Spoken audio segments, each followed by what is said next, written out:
देखें, इस बिल में हम दो चीज़ें देखते हैं। एक ये है कि सरकार जो है वो वक्फ की बेहबूदी के लिए कोई काम कर रही है, उसमें अमेंडमेंट्स ला रही है ताकि वक्फ जो है वो प्रॉपरली यूज़ हो जाए और जिसके लिए वो वक्फ किया गया है वो उसी पे खर्च हो। ये एक पॉजिटिव चीज़ है। लेकिन जो अभी जो चल रहा है इसमें जो मुदाखलत की जा रही है वो दूसरी चीज़ें, यानी जो हमें लग रहा है वो ये है कि आहिस्ता आहिस्ता वक्फ जो है वो उनके हवाले किया जा रहा है जो उसके कोई स्टेक होल्डर्स नहीं है। और सबसे बड़ी बात जो है, जो इसके स्टेक होल्डर्स हैं उनको बिल्कुल पीछे लिया जा रहा है।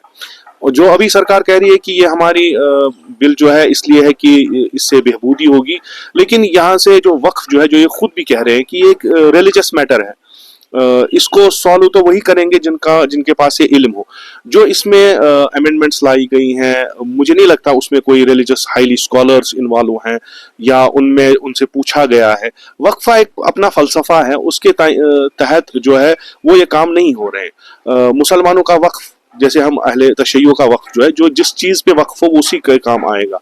एक वो है, शायद कल ऐसा ना हो जिसके लिए वक्फ किया गया हो उसके काम ना आए। दूसरी बात यह है कि वक्फ को कैसे तायीन करे, ये भी है।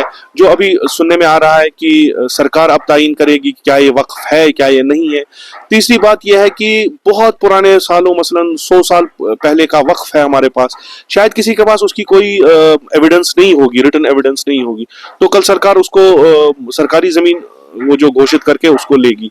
मैं ये समझ रहा हूँ कि अमेंडमेंट्स ठीक थे, अगर वक्फ कहीं ठीक तरीके से यूज नहीं हो रहा है तो उसको, उसकी यूजेज को बेहतर बनाना था। जरूरी नहीं है हम वक्फ में किसी गैर मुसलमान को लाएं, इससे जो हसासियत बढ़ती है। ये हम भी कह सकते हैं कि मसलन यहाँ पे बहुत सारे हिंदू बरादरी का जो वक्फ है उसमें हम मुसलमानों को भी लाएं, जो माकूल चीज नहीं है। और जो ओवरऑल जो हमें दिख रहा है ये मुदाखलत फिर दीन है।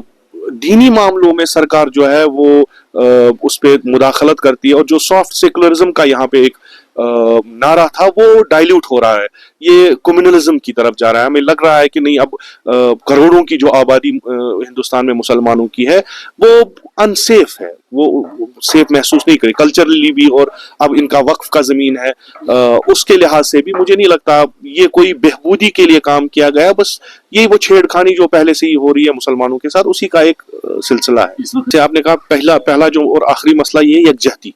मुसलमानों में अगर यकजहती होती तो ये नौबत ना आती शायद।